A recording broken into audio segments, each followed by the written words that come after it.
Hi, this is Brian Cromer. And I'm Terry King. We're so excited to have you here for another Friday Queer Chat. So, Terry, I understand that what you talked about today, that you'd want to have maybe a continuation of what we had done last Friday. I do. Because some things happened that were very ironic. But before I do, can I do a commercial? We don't do a lot of commercials here. But Why not? yes. So I want to show y'all something. And I don't know if y'all have noticed this every week, but Terry has been sending subliminal messages with the Yeah. books that she's planted back there. Yeah. We started out using mats, but then we got an idea that what we can do is put because we're in Matt's office, if you don't know. So we thought we'd put books behind there as though he was the one reading them. Yeah. I But didn't anyway, realize that was the plan. I thought these were okay. I thought these were ones that we just Yeah. wanted people to kind of understand where we were coming from in a way. Oh, but if there's a devious message and thing that can do, let's do it. Okay, so anyway, today's Friday, and then you have Saturday and you have Sunday. Wow, this is really getting This into is- the hard yeah. stuff here. Sunday morning, well, on Sundays during the summer, Right. we've been doing a study about women in the Bible. Right. And this book is the reason we have it. This has nothing to do with women in the Bible, but it's a book about women. And it has kind of a Bible looking figure, so it's good enough for me. This one is From Daughters to Disciples, and it's one that I just lifted off of there. Oh, there. we go. I just lifted it off of Jen's desk because Jen is teaching on Friday.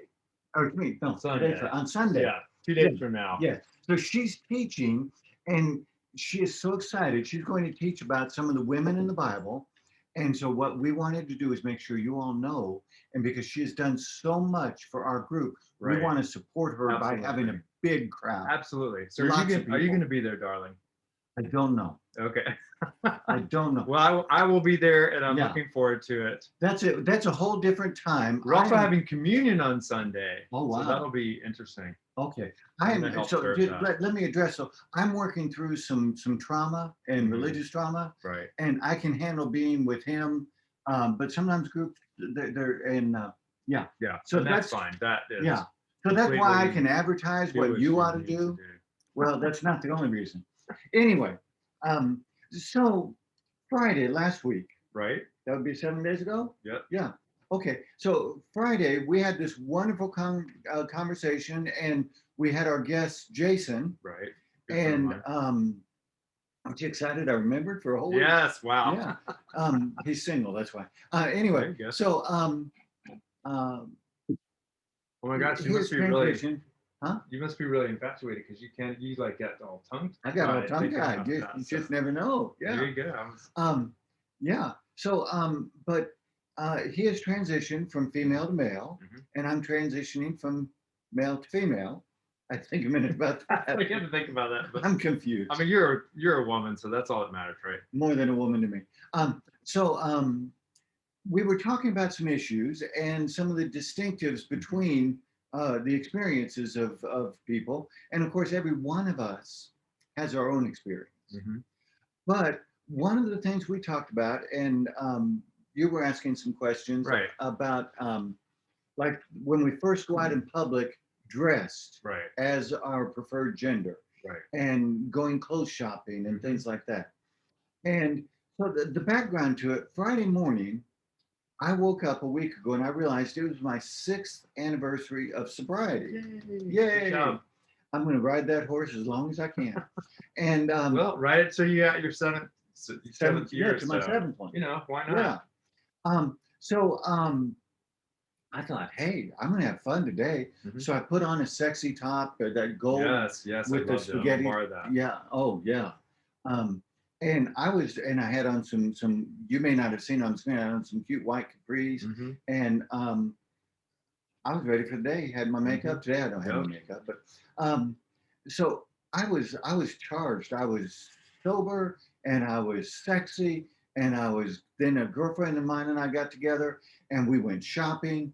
You Nice. see, it's sober, sexy Yes. shopping. This is Yes. good, Yeah. and it's alliterated fun.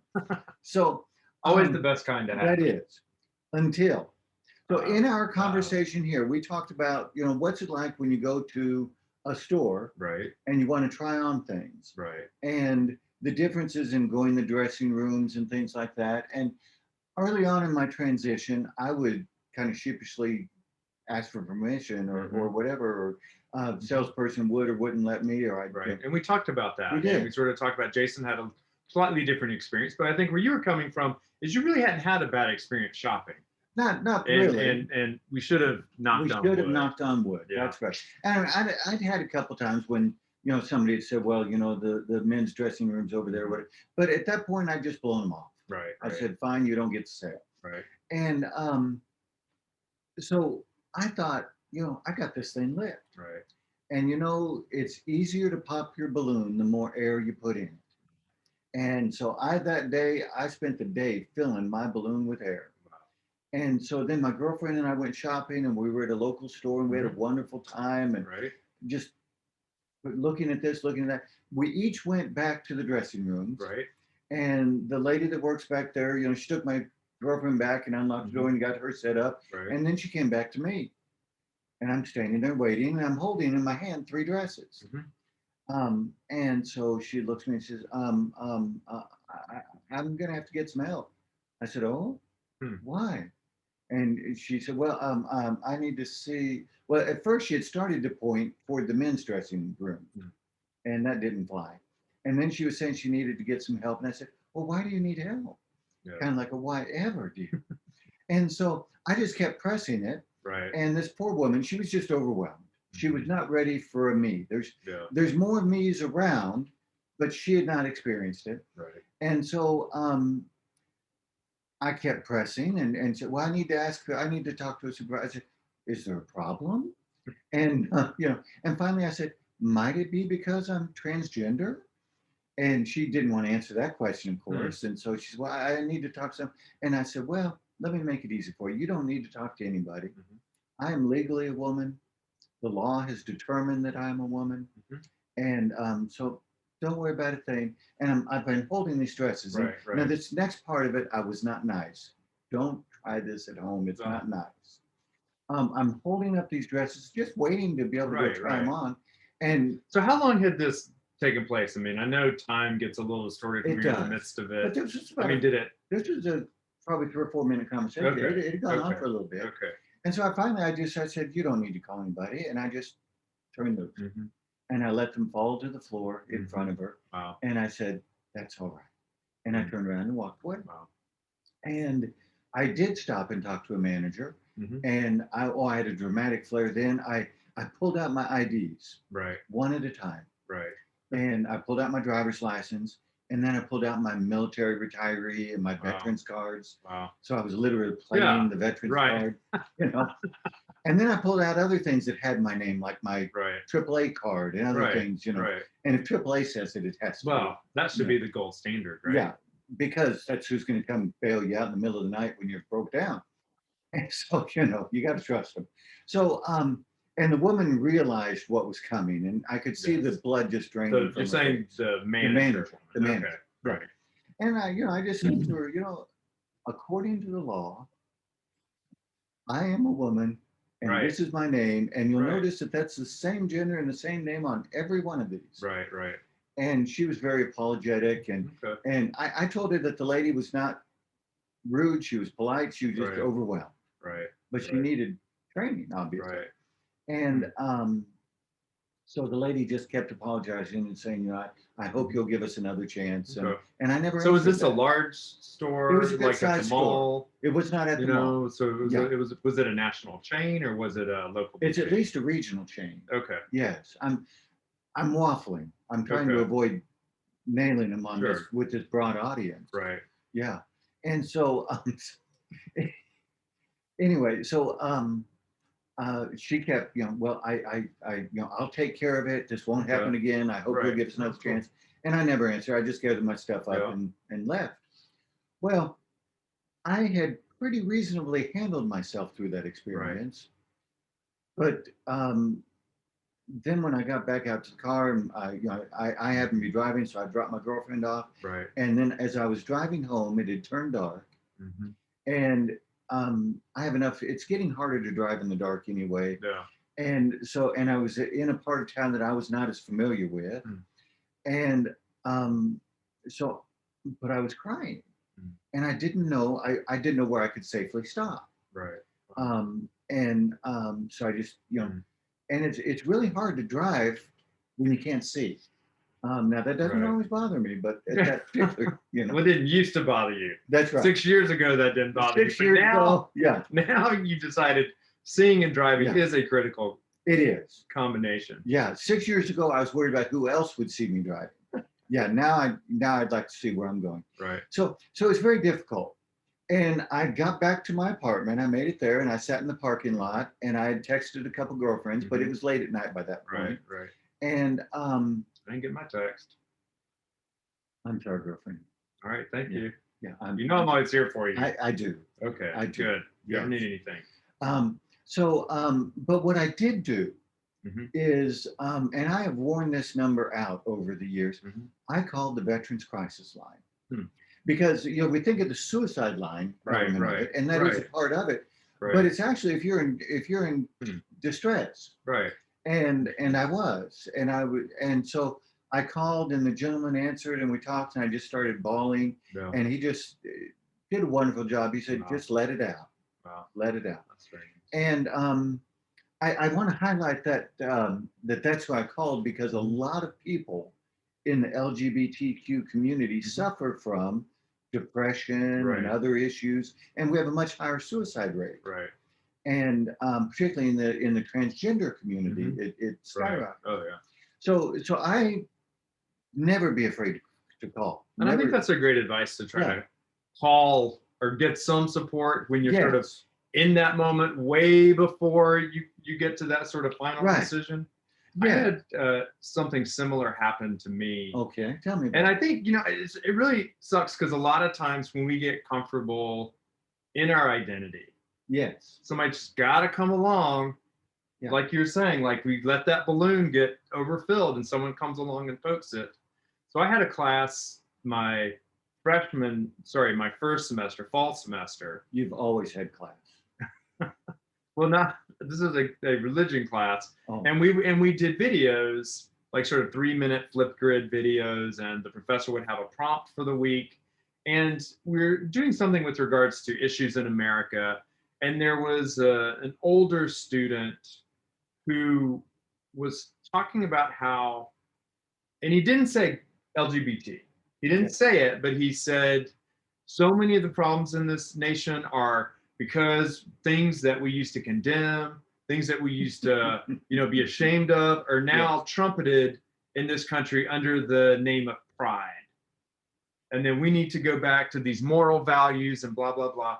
And so I'm having to watch this video, and, because he was in my group, I had to respond back in a video. Subtlety was not his strong suit.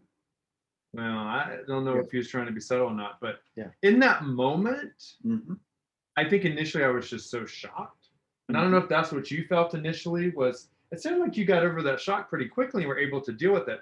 I think I was just sort of shocked and had to kind of take a few steps back. Yeah. And then I was in my Old Testament small group class, and I just had a breakdown all of a sudden in that class, not at all related to anything we were studying, and so I was like bawling my eyes out. Yes. Which I did. For some reason I just cried a lot in that class. I don't know what it was, but anyway, so and it was very cathartic to have that support and have that help and have the people who said, hey, that was a terrible situation. Sorry that happened to you. We're here for you, to support you. And I'm glad that you were able to, kind of find that through the veterans group. Yeah. And the next day I talked with some of my girlfriends, and in fact, I talked to some girlfriends this morning just before I came over here. And one of them, we were trying to get her not to call Uber and get on the plane. She was ready to come. Just fighting. She was ready. That's what, you need good mama bear friends. That's right. Who are going to stand up and defend you. So, but you're introducing a couple of interesting dynamics. One is we handled it differently. I think I did on the spot. My response was measured and for the most part reasonable. But afterward, I fell apart. And what I'm hearing from you, your time of the emotions just flooding seemed to be more immediate, more closer. Well, this was several hours later. Okay. I mean, I watched this video. It was in the morning, and Mhm. I needed to respond back, but I just couldn't. I sort of had to like shut down for a little bit Right. and just regroup because it was so unexpected. Yeah. Here was a place that I thought I was safe, Right. and I wasn't. And that's the times. And I don't want to think that, oh, I always have to be on guard. I don't No. want to always have to have my guard up because Yeah. that's not a great way to live life. Yeah. But in that situation, I I think, I'm very impressed by how you handle how you were to kind of immediately, maybe you just kind of shove your emotions down and then kind of address with what was right in front of you Which has been one of the most unhealthy approaches I've used my entire life. to Shut shove the things emotions down. down. And I've gotten very good at it, which is Uh, very bad. uh. Yeah. But it sounds like it did serve you In the well. moment, in the immediate moment. Well, I guess, well, as in sort of what society expects of us in terms of how to react. Yeah. I think that there unfortunately is sort of this notion that we'll react, when someone accosts you and commits that was violence against you. Yes. Let's call it what it was. That's Yeah. violence against you. Then for you to have that grace to kind of continue to treat her with respect, Well, and I think says a lot. what we do a lot of times, and I certainly did on that occasion, when I talked to the manager, I was her apologist. I said, well, No, she was nice. She was overwhelmed. She just needs to be trained. right. I even said, I said, I'd hire her twice. I mean, she's trying to Hmm, do the right thing. hmm, And that's how I defended her. yeah. But I mean, the other side of How do it, you feel about that? Do you feel like looking back, yeah, it sounds like you handled it decently only because you didn't create a scene, but are there yeah. times when scenes should be created? Do you wish you'd done Yeah. anything differently? Well, even whether a scene should be created or whether I just need to defend her so much. Um, Do you feel like you shouldn't have defended her so I much? think so in retrospect. Yeah. I mean, I enjoyed my dramatic flair, laying out my Yeah. my IDs one at a time. That was good. I don't know where I came up with that, but I feel like we all yeah, need to have that sort of backup plan. yes, Like whenever you're in this situation, just play yeah. Play your card. have your AAA card ready. That's You right. never know when that AAA card It's gonna come in handy. might come in handy. Yes, and so, but we do that. We defend the people who hurt us, and we Hmm, do that in churches. right. And so, I mean, there are a lot of women in complementarian churches, Right. basically where the patriarchy rules. Women are Yes. told, you can't preach, you can't Right. teach. Can't God be a didn't. deacon. Yeah, God has a role for you. It's just not anything important. that's right. And if you are loving your husband and raising your Yeah, children, support your husband. That's God's role. that's God's role. So there are ladies who internalize that Mm, and then defend it. mm-hmm. And I think in our LGBTQ community, we certainly do that. Right. Um, we look at a church, and if they're kind of almost leaning toward accepting, Hmm. or if they don't condemn us as much, Right. you know, Yeah. um, if they don't throw rocks at us, or if they're kind enough to miss, Yeah. we say, well, they're not that bad. Right. Well, the truth is, you're right. It was abuse. It was very painful. Yeah. I mean, I've been physically whooped and didn't hurt that much. Yeah. Yeah. So this happened Friday. So Yeah. it's a week later. How are you feeling about that moment today? I mean, is it something that have you been out shopping since, or is that going to kind of make you think before you go out shopping again? Um, I've not been. One of the questions in my mind is whether I go back to that store Yeah. because I like the dresses I was going to try Yeah. on. I mean, it's all about the dress. Okay, let's not. Yeah. In the Yeah. end, let's Yeah. focus on what's important. You know, Fashion. yeah. I mean, if you have to fall on your sword to get the right thing, sometimes, no. So, no, I've had quite a busy week, and so I haven't really had a chance. Okay. So no, I haven't gone shopping, and having that experience fresh in my mind, if it cropped up again, Mhm.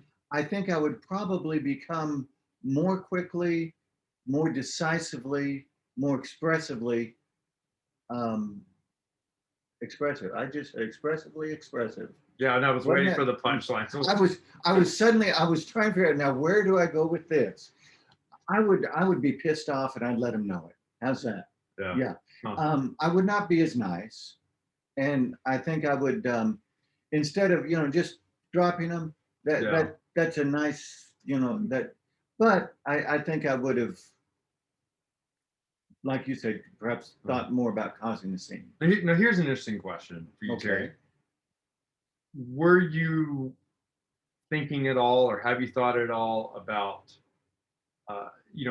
how men approach situations like that, and how women approach situations like that? Last time Yes. when you and Jason were talking, you got into a lot of back and forth about how, because it's kind of the flip side of the story is, It is. men act a certain way, women act a Yes. certain way. In that moment, do you think that some of the way that you handled it, was there in the back of your mind, well, I am a woman, I need to handle this the way that a woman would, and this is sort of the stereotypical way that I think sort of a woman would handle that? Yeah, and sometimes it can be that cognitive Mm-hmm. where where one thinks, okay, I need to be ladylike or I need to present myself right. Okay. Sometimes it's just the authentic expression of who we are coming Yeah, out, yeah, you right. know. And so, yes, I'm sure that's a part of it. Um, and I'm not going to tell somebody to, them's fighting words. Yeah. Um, that just Right. doesn't fit Huh. who I am. Mm, I'm much more likely to go away hurt mm, and mm, sulk or cry or whatever, mhm, um, mm, than I am to fight. right. Um, Mm, and so there is that dynamic of how men and women approach things, and there's the dynamic. It's not just how does a man approach it or how does a woman approach it, but what is the other person? So it was me and another woman. mhm, And I joke about my being an old woman. I'm actually young and beautiful, guys. But this woman was older than I am. okay. And so Okay. there's the deference to somebody that's older. Right, right. And And you also sort of maybe in some level give older people more grace on this particular issue, yes, I maybe than do. you would if someone were younger. I mean, if Yes. it had been a 20 Oh, if it had been a something 20-year-old, girl I with would have multicolored hair and stuff like bit her that, head off, you might have reacted differently. shoot her up and spit her out. Hmm. Yeah, you're right. That's No. a fact. So now when you had your experience, your task was to watch this recording and then you had to respond back in a recording. Right. And So and the interesting thing was, I mean, this just everybody else was, having a video about just sort of our normal type discussion. So this really came out of left field. right. And I had emailed the professor and said, hey, I can't really respond to this person right now. But we had like a day or so. And so I think I kind of calmed down and I hadn't heard back from the professor. So, and I regret the way that I responded because Mm, I gave him an out. I said, so and so, I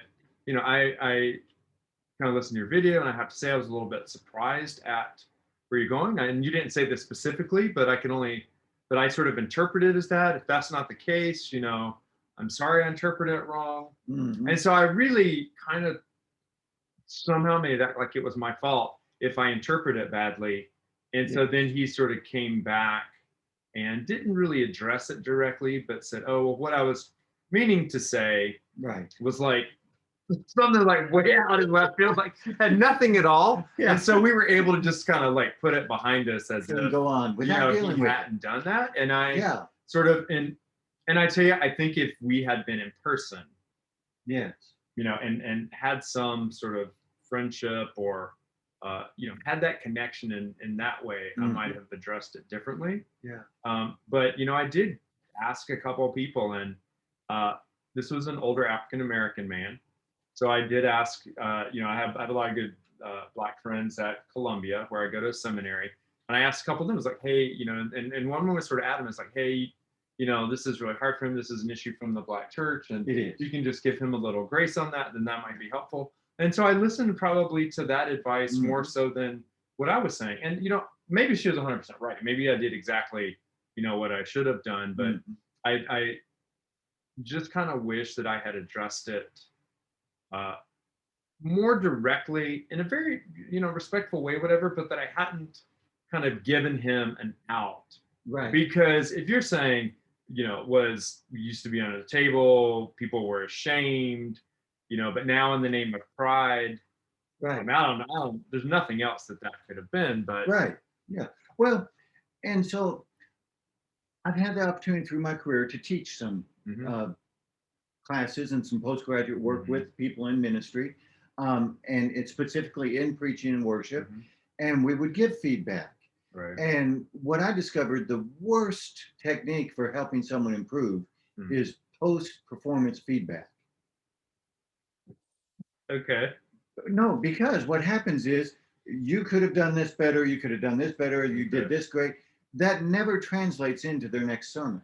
Okay. Oh, All right. interesting. It's so what we did, and this is an aside, we developed a model of pre performance feedback. Huh. Okay. And we partnered people and we Interesting. teamed.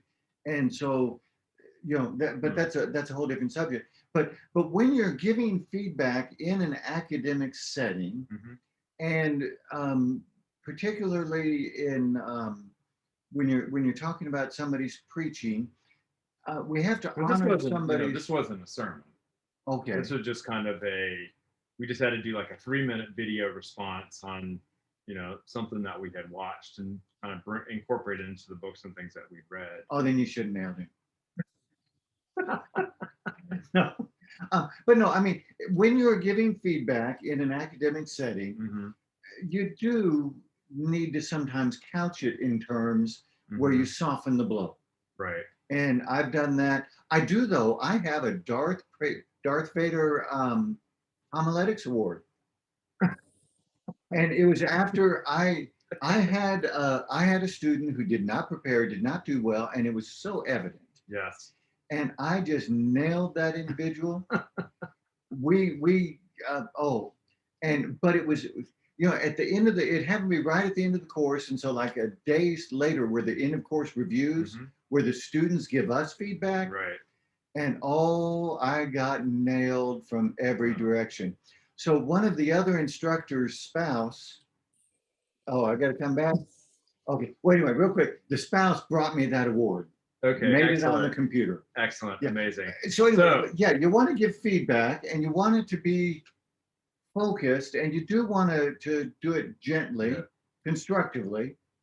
So should Um, we be prepared for this type of moment? I mean, have you thought about saying, okay, this is likely to come up again. yeah, I'm likely in religious spaces, personally, like I'm likely to have yeah. someone question, my right to be there. And And there's the that fallacy in my that's the thing. approach. Like, No, there is the fallacy in my approach. I thought I was past it. yeah, that So somehow you just sort of yeah, thought that you had the privilege now, or that wasn't an yeah, issue, and you had yeah, the right to be there. But yeah, I think we'll constantly have people yeah. question our right to be in spaces, Right. and So that's all this is, yeah. right? So we're here in this church. I Mhm. was very wary as I came to this church, but I was very happy. I've been delighted at what I found in Mhm. terms of affirmation, acceptance, love. Right. Um, and so I've become comfortable here. Right. But if I go somewhere else, I have my guard up. Right. With religious groups, I know there's a lot more toxicity out there. Right. But with things like shopping, that just seems to have not been as much of an issue. Hmm. Yeah. But and some people they say, well, we're in South Carolina. I don't think that's it. Yeah. I don't think that's fair to Yeah, just sort of because I think act like we need to tolerate it because of yeah. where sometimes, well, you choose to live here, you just have to put up with things. Well, and it also sells the people of South Carolina Sure. short Yeah. because my experience, and I've been so pleasantly surprised Mhm. here in the Greenville community or when I've traveled Right. up, I have been just wonderfully welcome. hmm And so I don't think we want to do it. So yes, I think you're right. We need to be ready. I don't think we need to have our debate talking points ready, hmm or that we have to war game it and have contingency plans. Right. But we do need to just always be aware that there is hatefulness, there is Right. ignorance, there is bigotry. Whether somebody's coming from an innocent place of ignorance hmm or a spiteful place, wherever they're coming from, they still hurt. Yeah. And so we need to be emotionally prepared. And And to me, it just sounds like we need to repeat this mantra. And whether we say it internally, we say it external, yeah, I have a right to be here. Yeah. I have a right to be here. I Yes. have a right to be here. Yeah. And if that's all you say, I think that may be enough in some Yeah. situations. And at least that can train your brain. If you're only saying it for your internal purposes, Right. it can kind of help you get back on track. Yeah, because I did, Mhm. we talk about, And that's I what can you go did, into a really. downward spiral Well, you did kind of prove to them that you had that a I had the right right to to be be there. in the women's Yes. dressing rooms. But the downward spiral I went on Mhm. is dangerous. It's emotionally, Yeah. spiritually, physically dangerous Right. for me, Yeah. which is why I called and reached out. Yeah. But the fact of the matter is, a contrast between my experience and yours. Mhm. In the shopping, in the store experience, I, as a customer, had more right to be there than she as a salesperson. Hmm. And she may not have Interesting. realized that. Yeah. Interesting. But they hired her to get my money, Right. right? And you had 3 dresses. In my hand. Now, two Yeah. of them were the same, different sizes, but Yeah. I fully intended to walk out with 2 of those dresses. Paid So for. you can have your Julia Roberts moment where you go get a dress at Yes. another store and you parade by in front of his Yes. face. You work on commission. Oh, big mistake. Yeah, Big mistake. And one of my girlfriends has been saying that to me this week. But in your experience, you're talking about peers as students. Right. And there's ways in which you're different. You can look at the age differences, the cultural differences, the religious differences. Mhm. But the fact of the matter is you're both students Mhm. and you both have a right to be there. Right. So in that situation, what rights does that other person have? I think for me, and we need to wrap up Okay. this episode, and I'll just kind of punctuate my story, and then I'll give you your infamous, notorious, famous, wonderful Last words. Okay. So the The issue thinker. is he was blaming homelessness, hurricanes, COVID, and the Braves' losses that last weekend. And just making that up, but Yeah. but he was the other 3 things. He was blaming our acceptance of LGBTQ people as Yeah. responsible for all these other things, and that's really what I just thought was a little loco crazy. But Yeah. I kind of dealt with that. So as we bring this home, Terry, final thoughts. I go back to what I was told by a chaplain Mhm. in the VA. I had the opportunity to participate in training of some of the VA chaplains and the Veterans Affairs. And so I had presented part of the training, I presented my story, my experience. And I was still unsure of myself more than I am now. And so a chaplain came up to me afterward and she just was so insightful. Mhm. She said, when you accept yourself, others will. And I've taken that in my mind, I've played with it, and there's Yeah. variations of it that are just as true. Mhm. The more I accept myself, the more others will. Right. As I accept myself, others are able to. Yes. And so all of this, we can talk about the bad guy in the video, we can talk about the bad lady at the dressing room, Mhm. but the real issue is always still what's here. Because there are mean people. Right. And one of my girlfriends said, well, welcome to the world of mean girls. you know, Yeah. and there are always going to be people from whatever there is. It starts with us realizing there's not a damn thing you can do that can stop Yeah. God from loving you. And if God loves you, The rest of it's gravy. yeah. All right. Well, thanks again for Thank a you. wonderful conversation, Terry. As always, I Oh, enjoy being did here. we mention that Jennifer, this Final 2 plug. days, Jennifer is going to be teaching not from this book, but about women in the Bible. And she know told which me which woman? ones. I don't know. Yeah. I don't At remember. least you remember Jason's name. I So- did.